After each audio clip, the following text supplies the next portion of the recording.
Yo, welcome to Shade Shenanigans presented by Next Mood Swing.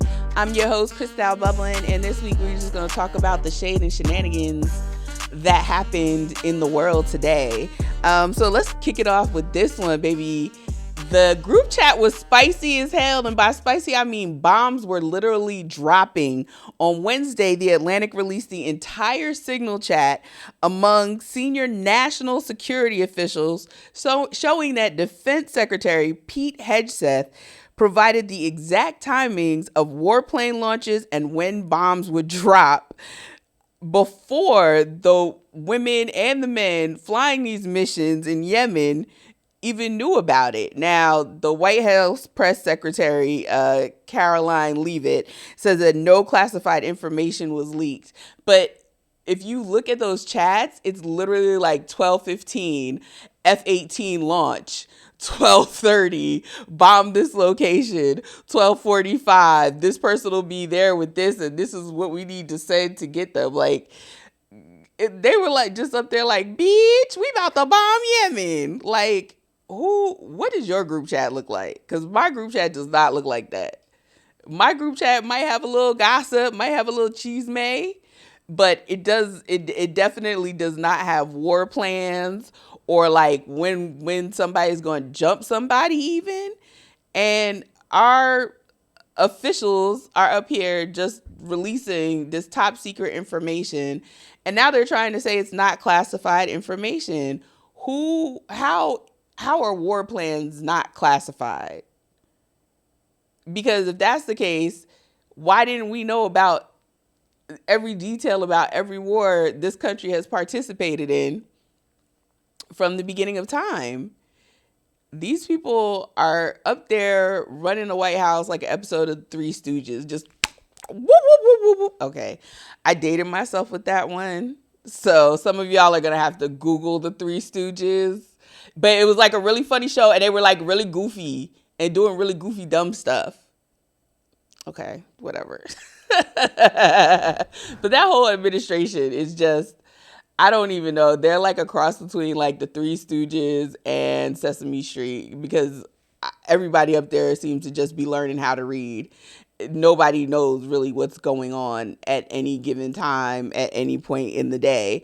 And on top of Pete Hegseth releasing these detailed plans, this motherfucker left out one of who you would consider one of the most important people in the administration, the vice chairman of the Joint Chiefs of Staff, Admiral Christopher Grady. Mind you, he's one of the only men in Trump's cabinet that has any type of military experience, because we know Trump's a draft dodger. And Trump had just fired General C.Q. Brown Jr., a black man who was the chairman of the Joint Chiefs of Staff, and literally fired him because he was black. But y'all know how that go. Okay. I just, it's hard enough for Miami trips to make it out of the group chat. I don't understand how war plans did. I just don't get what these people are doing up there. Just like what was he? I can't even imagine. Like, what did you think you were texting in the signal chat? And then you wound up had he copied and pasted it and then accidentally pasted it into the text box? Cause it's like you texting your wife like, hey honey, can you bring home some milk? And you accidentally drop, okay, bomb the UN embassy in Yemen at 4:47 p.m. This is just ridiculous, out of control, and these people need to be stopped. Y'all, we are in for a long 4 years, and I blame every single one of you who went and voted for that man. Okay, enough about the toupee in chief and his merry band of idiots. Y'all, Bravo has a new dating show called Love Hotel coming out. And we watch these shows like Love at First Sight, Love is Blind, Married at First Sight. And a lot of times people are like, oh, I want to see some, not conventionally attractive or like older people, some people that got some shit going on, that got some baggage, that got some businesses going on.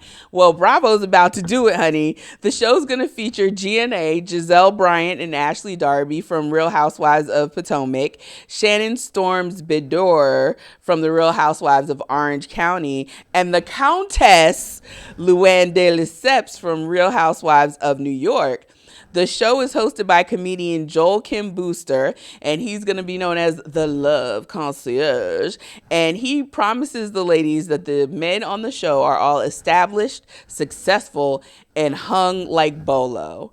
If y'all don't remember, on the Real Housewives of Atlanta, Bolo was a stripper that performed at Cynthia's bachelorette party. And supposedly he went off, I don't know if it was with Drew or Kenya. One of them, supposedly he went off with one of them ladies and had a little quick sesh in the back. And it was the whole thing for like the whole rest of the season. But I am interested to see these women of a certain age out here trying to have their, shot at love. Once again, we know Giselle was married to Pastor Jamal Bryant, and he was a serial cheater, even though he's like remarried now. We know Ashley was married to that old man, Michael or whatever, who maybe was bi, but wasn't ready to address it, but was like grabbing Juan's butt. It was a whole thing. Now, I don't watch the Real Housewives of Orange County, so I don't know Shannon's tea, and I know the Countess exists. But I don't watch New York, so I don't know her tea. But I know she is older. I think Shannon and Countess Luann are in their 60s. So we will see how this goes, all right? Bravo's Love Hotel premieres Sunday, April 27th at 9 p.m. on Bravo, obviously. So y'all tune in. I'll tune in. We'll talk about it when we reconvene. We'll talk about it later, all right? Speaking of finding love, whether it's true or not, Jonathan Majors and Megan Good have jumped the broom. All right, child. He is currently on a press tour for his movie Magazine Dreams, sponsored by Zeus Network. On one of his stops, the Sherri Shepherd show, Sherri and her audience poured into Jonathan with words of encouragement and support. Sherri even got teary-eyed and said she saw her son in the convicted abuser. In the actor. Let me tell you something right now. Sherri, you on my list, because how last week Megan Thee Stallion was such a bad role model for her dress at a Vanity Fair after party, but Jonathan Majors, who's convicted of abusing his ex-girlfriend, and now they got him on tape admitting to doing it. And you even asked him about that in the interview, but you see your son in him. That's the role model you want for your son. But Megan wearing a dress was just ruining the black community. Like, girl, be for real. And you know what? And another thing, because I was listening to one of my favorite podcasts, and they mentioned that Sherri was Generation X, and they were like, the boomers, the Generation X black women are always ready to take, whatever men do terrible things back into they bosom.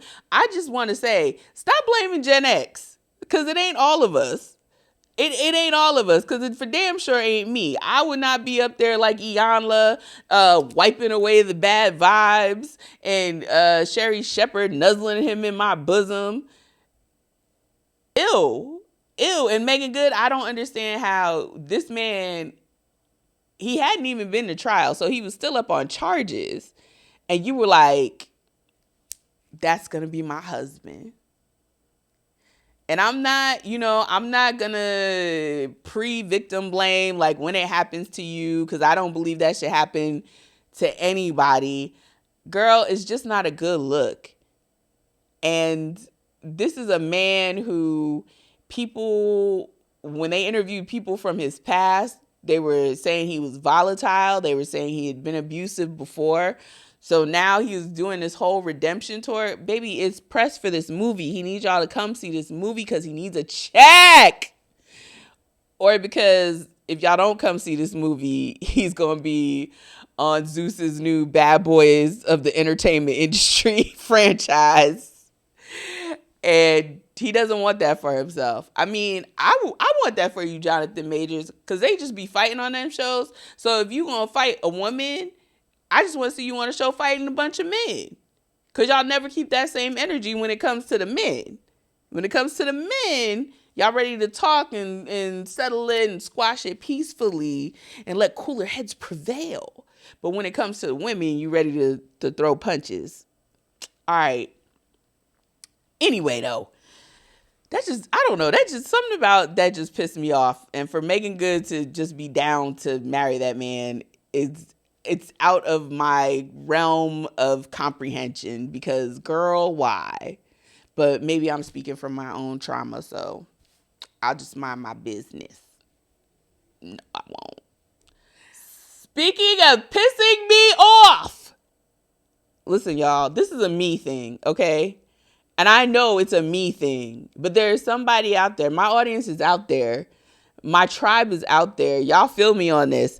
So Mark Morrison, the demon who gave us the polarizing song, Return of the Mack. Yeah, I know. It's either you love that song or you hate that song.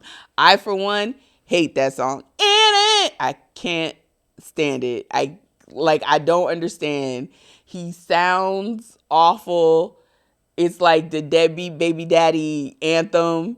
Like, I don't understand why y'all are so into that song. But anyway, Mark done got arrested, honey. He was down to the Palm Beach, Florida. He allegedly shoved a restaurant manager. According to his manager, the dispute was over an unpaid entertainment fee, which means they lied to him. Okay, sorry. I had to do it. It was right there. I had to do it.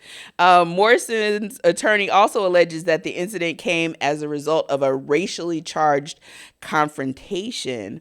According to the police, Morrison stormed into Le Bar Avine in Palm Beach, started cursing and yelling at the venue's general manager. Witnesses told the officers that the situation escalated to the point where Morrison allegedly pushed the manager, and the manager did not fight back. A witness jumped in to separate the two men, and Morrison was arrested on a charge of simple battery. But that was a Saturday night. He posted that $1,000 bond. He was back on these streets to be a menace and to just make my eardrums bleed with that damn song the very next day. I don't know where Mark Morrison's career is that he has to fight over a fee. But that could be an indication that it ain't going so well. You need a second song. We only had one song, and Return of the Mack came out in 1996. So it's been 30 years. You couldn't find one more song. You didn't have one more song in that pen. Okay. Actually, I'm glad, because if the next song sounds like that song, my head would probably explode. Yeah. Anyway, let's get into some mess. All right, now, I love scouring the internet because y'all love telling your business on the internet. So here are some gems I found while I was trying to get up in your business this week. All right. This guy writes, I'm an unapologetic passport bro, and I'm in love with Anna. I've traveled to her country 3 times. We spent weekends together, and I pamper her. She studies English, loves hip hop, and she wants to come to America. I know I couldn't afford to bring Anna here. I told her that we could get married. She could move to the US, and we'd be much poorer. I asked her if she would make that sacrifice to be with me, and Anna said, money makes me happy, money makes me nice, money makes me want to cook for you, money makes me want to smile for you, money makes me wet. No money makes all these feelings disappear. My darling is a gold digger, and I'll never have the gold to keep her around. Advice. You should move to her country. Move to her country. Don't break up with her. And least of all, don't break up with her and start bothering the women here with your broke ass. That's my advice. All right. Next, this one had me crying, y'all. My husband was at work. My son was at school. I slipped out the back door, walked 2 houses down, and climbed into bed with my lover, Frank. He knocked the bottom out that thing. On my way home, I was shot in the ass by a pellet gun. So much pain. I drove myself to the ER, and the trauma doctor said the placement of the pellet gun doesn't look like I was hit by a drive-by projectile. The doctor says someone aimed at your ass and shot you. They could have hit your spine and really hurt you. So who shot you? I've got to report it. I searched my neighbor's Ring cameras, and the culprit was my son. I was furious and ready to put his ass in jail. He cut school that day. He says he saw me enter Frank's house and he didn't like what I was doing to our family. He also told his mama, if you press charges, I'll need to explain to everybody why I shot you. The boy is 11 years old. Girl. Now listen, men get caught cheating every day. Women cheat every day and never get caught. You sloppy.